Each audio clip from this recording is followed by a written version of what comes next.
Hi students, అందరు ఎలా ఉన్నారు? నేను మీ విష్ణువర్ధన్. మీరు చూస్తున్నారు Vishnu smart info YouTube channel. Students, NEET 2025 Telangana government అలాగే private A category MBBS round 2 కౌన్సిలింగ్కి సంబంధించి రిజల్ట్స్ అయితే మనకు వచ్చేసాయి. నేను ఈరోజు ఈ వీడియోలో మీకు ఈ రౌండ్ 2లో కేటగిరీ వైజ్గా ఎన్ని మార్క్స్ వరకు ఎంబీబీఎస్ సీట్ వచ్చిందో చెప్తాను.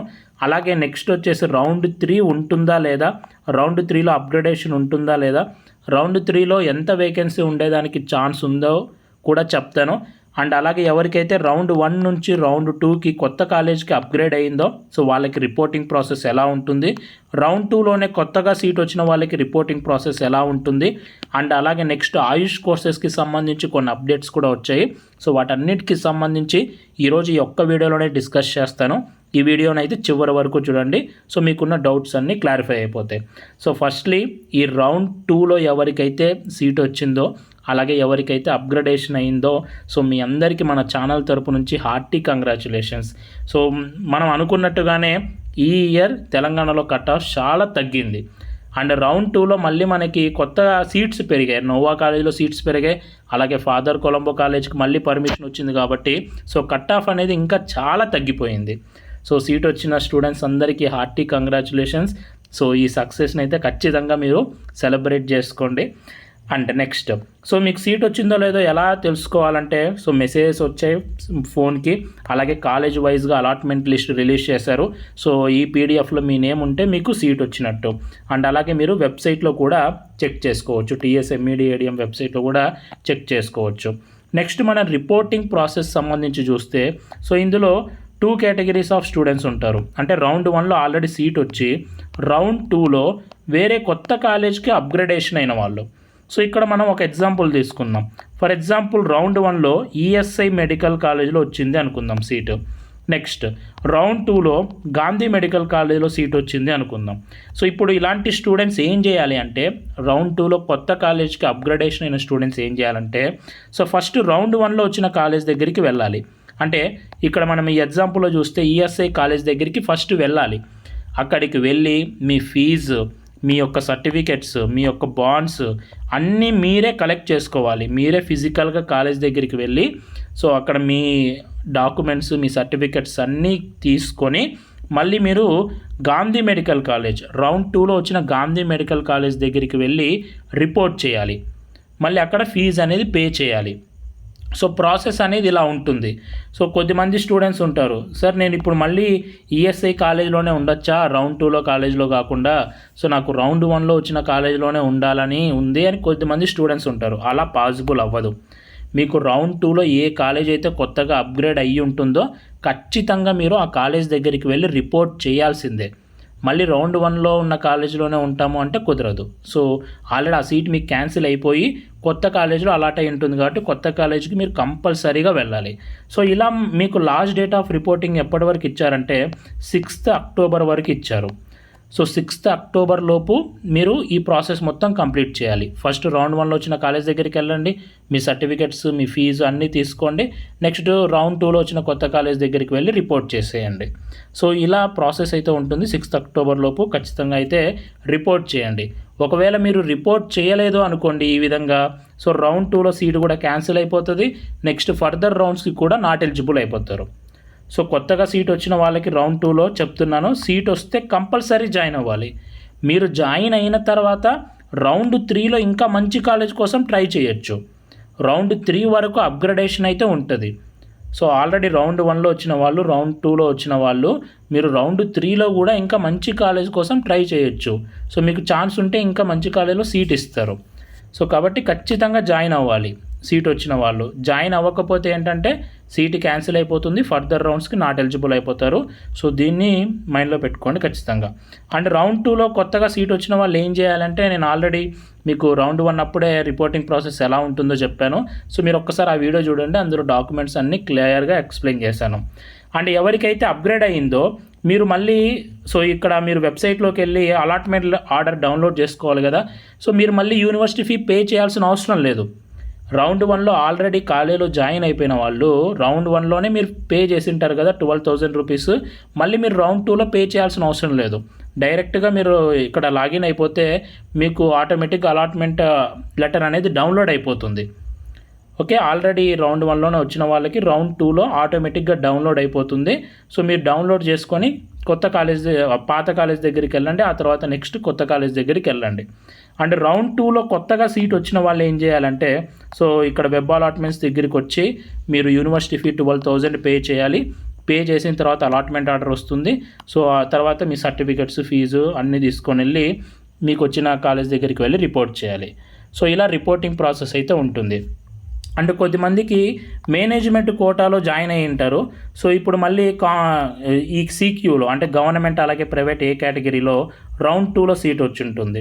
అంటే కొద్దిమంది బీడీఎస్లో జాయిన్ అయ్యారు. సో మళ్ళీ ఇక్కడ రౌండ్ 2లో సీట్ వచ్చి ఉంటుంది. ఇప్పుడు మీరు ఏం చేయాలంటే, సో మీ సీట్ ఇక్కడ క్యాన్సిల్ చేసుకోవాలి మేనేజ్మెంట్ కోటాలో అలాగే బీడీఎస్లో. ఇక్కడ క్యాన్సిల్ చేసుకొని మళ్ళీ ఇప్పుడు మీకు వచ్చిన సీక్యూలో అంటే గవర్నమెంట్ ప్రైవేట్ ఏ కేటగిరీలో ఎంబీబీఎస్ వచ్చి ఉంటుంది కదా, అక్కడికి వెళ్ళి జాయిన్ అవ్వాలి. సో మీకు ఇక్కడ మీ ఫీజు మీకు మళ్ళీ వెనక్కి ఇచ్చేస్తారు, కానీ యూనివర్సిటీ ఫీ అనేది మళ్ళీ మీరు పే చేయాల్సిందే అలాట్మెంట్ లెటర్ డౌన్లోడ్ చేసుకోవడానికి. సో ఈవెన్ దో మీరు ముందు పే చేసినా కూడా బీడీఎస్కి మేనేజ్మెంట్ కోటాకి అది చెల్లదు. సో మీరు మళ్ళీ కొత్తగా పే చేయాల్సిందే ఎంబీబీఎస్ కోర్స్కి గవర్నమెంట్ అలాగే ప్రైవేట్ ఏ కేటగిరీలో. సో ఇలా ఉంటుంది టోటల్ రిపోర్టింగ్ ప్రాసెస్ అనేది. సో ఇది మొత్తం లాస్ట్ డేట్ వచ్చేసి 6th అక్టోబర్ వరకు ఇచ్చారు. సో జాగ్రత్తగా ఖచ్చితంగా డేట్ గుర్తుపెట్టుకొని రిపోర్ట్ చేయండి. రిపోర్ట్ చేస్తేనే ఫర్దర్ రౌండ్స్కి ఎలిజిబుల్ అవుతారు. అండ్ నెక్స్ట్ మన కట్ ఆఫ్ చూస్తే కట్ ఆఫ్ అనేది సో చాలా తగ్గింది. అండ్ ఓపెన్ కేటగిరీలో మనకి 406 మార్క్స్ వరకు వచ్చింది. బీసీఏ 341, బీసీబీ 396, బీసీసీ 343, చాలా తగ్గింది బీసీసీలో అయితే మనం అనుకున్న దానికన్నా. సో రిమైనింగ్ అన్ని కేటగిరీస్కి ఆల్మోస్ట్ మన ఛానల్లో ఎలా అయితే చెప్పామో అలానే వచ్చాయి. బీసీసీకి మట్టుకు చాలా తగ్గింది. అండ్ బీసీడీ ఇయర్ ఎక్కువ కాంపిటీషన్ ఉంది కాబట్టి 403 మార్క్స్. అండ్ అలాగే బీసీఈ మైనారిటీకి 395 మార్క్స్ వరకు వచ్చింది. అండ్ ఎస్సీ 1కి 126, ఎస్సీ 2కి 354, ఎస్సీ 3కి 368, ఎస్టీ కేటగిరీకి 372 మార్క్స్ వరకు అయితే రౌండ్ 2లో సీట్ వచ్చింది. సో ఇప్పుడు అందరి డౌట్, అన్న రౌండ్ 3 ఉంటుందా? రౌండ్ 3 అనేది ఖచ్చితంగా ఉంటుంది. ఎందుకంటే ఇప్పుడు రౌండ్ 2లో సీట్ వచ్చి ఉంటుంది కదా. సో వీళ్ళు నెక్స్ట్ ఫర్దర్గా మనకి ఏ కౌన్సిలింగ్ జరుగుతుందంటే all India quota round 3 counselling జరుగుతుంది. ఈ ఆల్ ఇండియా కోటా రౌండ్ 3లో ఖచ్చితంగా కొన్ని వేకెన్సీస్ అయితే ఉంటాయి. కొద్దిమంది Telangana students all India quota round 3లో సీట్ వచ్చినప్పుడు ఏమవుతుందంటే తెలంగాణలో సీట్ క్యాన్సిల్ చేసుకొని ఆల్ ఇండియా కోటాకి వెళ్ళి జాయిన్ అవుతారు. అలాగే కొద్దిమంది రౌండ్ 2లో సీట్ వచ్చినా కూడా రిపోర్ట్ చేయని క్యాండిడేట్స్ కొద్దిమంది ఉంటారు. సో వీళ్ళ వల్ల ఏంటంటే చాలా తక్కువ వేకెన్సీయే. సో రౌండ్ 1లో అయితే కేవలం 40 మెంబర్సే నాట్ రిపోర్టెడ్ ఉన్నారు. రౌండ్ 2లో ఇంకా తక్కువ ఉంటుంది అకౌంట్. అంటే సీట్స్ చాలా తక్కువ వేకెన్సీ ఉంటాయి ఈ నాట్ రిపోర్టెడ్ వల్ల కానీ, సో ఆల్ ఇండియా కోటాకి వెళ్ళబోయే వాళ్ళ వల్ల కానీ కొన్ని చాలా తక్కువ సీట్స్ ఉంటాయి. అయితే ఖచ్చితంగా నాకు తెలిసినంత వరకు వేకెన్సీ అయితే క్రియేట్ అవుతుంది. సో ఆ వేకెన్సీ ఉంటుంది కాబట్టి ఈవెన్ ఒక్క సీటు వేకెన్సీ అయినా కూడా సో కౌన్సిలింగ్ కండక్ట్ చేయాలి కాబట్టి రౌండ్ 3 ఆల్మోస్ట్ ఉంటుంది. అండ్ అలాగే ఇంకా కొత్త కాలేజ్ పర్మిషన్ రావచ్చు అంటున్నారు. సో రాజరాజేశ్వరి ఆ కాలేజ్కి, సో ఆ కాలేజ్ కనుక వచ్చింది అనుకోండి రౌండ్ 3లో మళ్ళీ అది యాడ్ అవుతే మళ్ళీ రౌండ్ 3లో మనం ఇంకా కట్ ఆఫ్ అనేది కొంచెం తగ్గుతుంది. సో రౌండ్ 2లో వచ్చిన దానికన్నా. సో చూద్దాం అఫీషియల్గా ఒకవేళ ఆ కాలేజ్ పర్మిషన్ వస్తే నేను మీకు మళ్ళీ సపరేట్గా వీడియో అయితే చేస్తాను. ఓకే, రౌండ్ 3 అయితే ఖచ్చితంగా జరుగుతుంది. అండ్ రౌండ్ 3కి అప్గ్రేడేషన్కి కూడా ఛాన్స్ ఉంటుంది, కానీ వేకెన్సీ అయితే ఎక్కువ ఉండదు.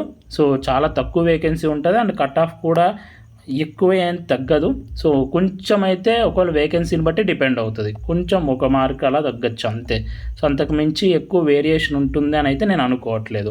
సో ఇది రౌండ్ 3కి సంబంధించి. అండ్ నెక్స్ట్ వచ్చేసి మనకి ఆయుష్ కోర్సెస్కి సంబంధించి. సో మనకి ఆయుష్ కోర్సెస్ గవర్నమెంట్ అలాగే ప్రైవేట్ ఏ కేటగిరీకి సంబంధించి అప్లికేషన్ ప్రాసెస్ అయితే స్టార్ట్ అయిపోయింది. మీకు ఎంబీబీఎస్కి బీడీఎస్కి ఒక అప్లికేషన్ ఉంటుంది. సో అప్లికేషన్ ఆయుష్ కోర్సెస్కి సో సరిపోదు. మీరు ఆయుష్ కోర్సెస్ అంటే ఆయుర్వేదక్ కానీ, హోమియోకి కానీ, యునానిక్ కానీ, సో ఈ బిఎన్వైఎస్ కోర్సుకి కానీ ఇలా అన్ని కోర్సెస్కి ఏంటంటే ఒకే అప్లికేషన్ ఉంటుంది. ఈ అప్లికేషన్ కోసం ఇప్పుడు రిజిస్ట్రేషన్ ఫామ్ అనేది ఓపెన్ అయింది. సో మీరు ఈ కోర్సెస్లో సీట్ కావాలి అనుకుంటే గవర్నమెంట్ అలాగే private A category free seat కావాలనుకుంటే సో అప్లికేషన్ వచ్చేసి 1st అక్టోబర్ నుంచి 5th అక్టోబర్ వరకు మాత్రమే టైం ఇచ్చారు. మళ్ళీ మీరు కొత్తగా అప్లికేషన్ అనేది చేసుకోవాలి. ఏ వెబ్సైట్లో చేసుకోవాలంటే tsbahnu.tsch.in. సో ఈ వెబ్సైట్లోకి వెళ్ళి మీరైతే అప్లికేషన్ అనేది పెట్టుకోవచ్చు. సో దీనికి మాత్రం కేవలం తెలంగాణ స్టూడెంట్స్ మాత్రమే ఎలిజిబుల్ అవుతారు. ఈ గవర్నమెంట్ అలాగే private A category competent authority కోటాకి కేవలం తెలంగాణ స్టూడెంట్స్ మాత్రమే ఎలిజిబుల్ అవుతారు, అది గుర్తుపెట్టుకోండి. అండ్ అలాగే ఆయుష్ కోర్సెస్కి సంబంధించి ఇంకో నోటిఫికేషన్ వచ్చింది. మనకేంటి అంటే ఆల్ ఇండియా కోటాలో ఆయుష్ కౌన్సిలింగ్ జరుగుతుంది. అయితే దీంట్లో కేవలం గవర్నమెంట్ కాలేజెస్ మాత్రమే ఉంటాయి. అయితే ఆయుష్లో ఏంటి అంటే మనకి ప్రైవేట్ కాలేజెస్ కూడా ఆల్ ఇండియా కోటా ఉంటుంది. అయితే ఈ ఆల్ ఇండియా కోటాని స్టేట్స్ వాళ్ళే కండక్ట్ చేస్తారు.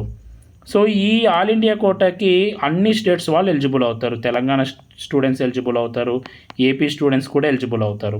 సో దీనికి కూడా మీరు అప్లై చేసుకోవాలి అనుకుంటే ఈ హోమియోపతిలో ప్రైవేట్ కాలేజెస్ ఉన్నాయి.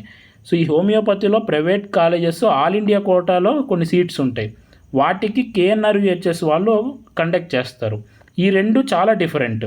ఇది ఫస్ట్ది వచ్చేసి కాంపిటెంట్ అథారిటీ కోట కేవలం తెలంగాణ స్టూడెంట్స్కి, ఇది స్టేట్ కోట. నెక్స్ట్ కిందిది వచ్చేసి ఆల్ ఇండియా కోట కేవలం ప్రైవేట్ హోమియోపతికి. సో దీనికి ఆల్ స్టేట్స్ వాళ్ళు ఎలిజిబుల్ అవుతారు. సో ఎవరైనా ఏపీ స్టూడెంట్స్ ఉంటే, అదర్ స్టేట్ స్టూడెంట్స్ ఉంటే ఈ కింది దానికి మీరు అప్లై చేసుకోవచ్చు. అండ్ తెలంగాణ స్టూడెంట్స్ గుర్తుపెట్టుకోండి, మరి ముఖ్యంగా మీరు దీనికి సపరేట్గా ఒక అప్లికేషన్ పెట్టుకోవాలి. మీరు ప్రైవేట్ హోమియోపతి కూడా ఓకే అనుకుంటే ఫ్రీ సీట్స్ కోసం దీనికి ఇంకొక అప్లికేషన్ పెట్టుకోవాలి. టోటల్గా 2 అప్లికేషన్స్ పెట్టుకోవాలి ఆయుష్ కోర్సెస్కి తెలంగాణ స్టూడెంట్స్. సో దీనికి కూడా లాస్ట్ డేట్ ఎప్పుడు ఇచ్చారంటే 5th అక్టోబర్ వరకు ఇచ్చారు. సో దీనికి వెబ్సైట్ చూడండి, tsbhmsaaq.tsch.in. సో ఈ వెబ్సైట్లో మీరు వెళ్ళి అప్లై చేసుకోవచ్చు. Application process similar to MBBS లాగానే ఉంటుంది. సేమ్ అవే డీటెయిల్స్ అన్నీ ఎంటర్ చేయాల్సి ఉంటుంది. సో ఖచ్చితంగా అయితే అప్లై చేసుకోండి. సో ఇది రౌండ్ 2కి సంబంధించి. అలాగే నెక్స్ట్ రౌండ్ 3 కూడా జరుగుతుంది మోస్ట్లీ, కానీ వేకెన్సీ ఎక్కువ ఉండకపోవచ్చు అంతే. సో ఇవి లేటెస్ట్గా వచ్చిన అప్డేట్స్. ఈ వీడియో మీ అందరూ నచ్చింది అనుకుంటున్నాను. ఈ వీడియో మీకు నచ్చితే లైక్ చేయండి. ఇలాంటి మరెన్నో వీడియోస్ మీరు మిస్ అవ్వకూడదు అనుకుంటే మన ఛానల్ని సబ్స్క్రైబ్ చేయండి. Thank you so much for watching. Have a great day.